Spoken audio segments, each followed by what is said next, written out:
আমগুৰি চাহ বাগিচাত বান ক্ষতিগ্ৰস্ত পৰিয়ালৰ ক্ষয়ক্ষতিৰ জৰীপ আৰম্ভ প্ৰশাসনৰ। বানত ক্ষতিগ্ৰস্ত পৰিয়ালৰ কাষত উপস্থিত হৈ জৰীপ কাৰ্যত অংশগ্ৰহণ মন্ত্ৰী কেশৱ মহন্তৰ।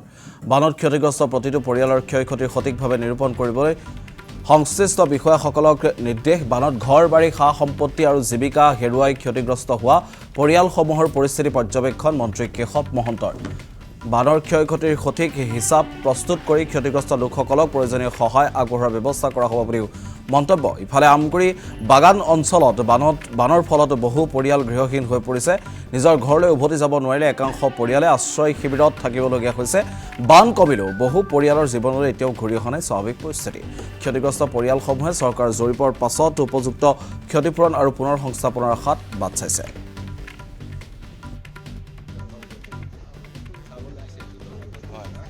আমি সমগ্ৰ বান অধ্যুষিত অঞ্চলত জৰীপৰ কাম আৰম্ভ কৰিছোঁ। আজি এই জৰীপৰ যি আমগুৰি গাঁও পঞ্চায়তৰ অন্তৰ্গত নাজিৰা বিধানসভা সমষ্টিৰ অন্তৰ্গত এই হালোৱা দং গ্ৰান্টৰ আমগুৰি চাহ বাগিচাৰ এই গোটেই অঞ্চলটো সম্পূৰ্ণ বিধ্বস্ত হৈছিল আৰু ইয়াত আমি এঘৰ এঘৰকৈ গৈ জৰীপ আৰম্ভ কৰিছোঁ আৰু এই জৰীপৰ আমি 30 আগষ্টলৈকে থাকিব।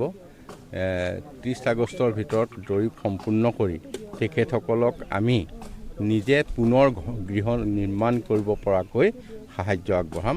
মাননীয় মুখ্যমন্ত্ৰী ডক্টৰ হিমন্ত বিশ্ব শৰ্মা ডাঙৰীয়াই এই গোটেই বিষয়টো খুব মিছন মুডত আৰু খুব সূক্ষ্মভাৱে পৰ্যবেক্ষণ কৰিবলৈ দিছে আৰু সেইকাৰণে আমি সকলো আহি ইয়াত উপস্থিত হৈ এই কামৰ আজি আৰম্ভণি কৰিছোঁ।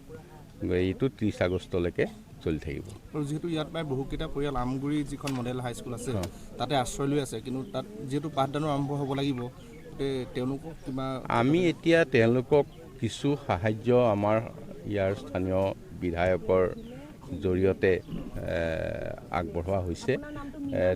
তেওঁলোকে এতিয়া আপোনালোকে আহোঁতে দেখিছে লাহে লাহে ঘৰ সাজিবলৈ আৰম্ভ কৰিছে, বাঁহ টিং এনেকুৱা দিয়া হৈছে।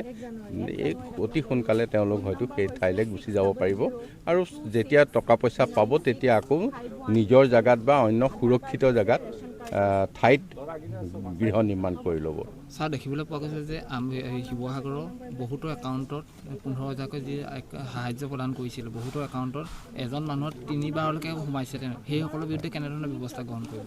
নহয়, এই গোটেই কথাটো অলপ কাৰিকৰী বিজুতি হয়তো হৈছিল বা তেখেতসকলৰ পৰা তথ্য সংগ্ৰহ কৰোঁতে কিবা বিসংগতি আছিল। খুব কম সময়ৰ ভিতৰতে কৰা হৈছিল আৰু সেইকাৰণে এতিয়া আমি আজি দেখিছে আমি যিটো এতিয়া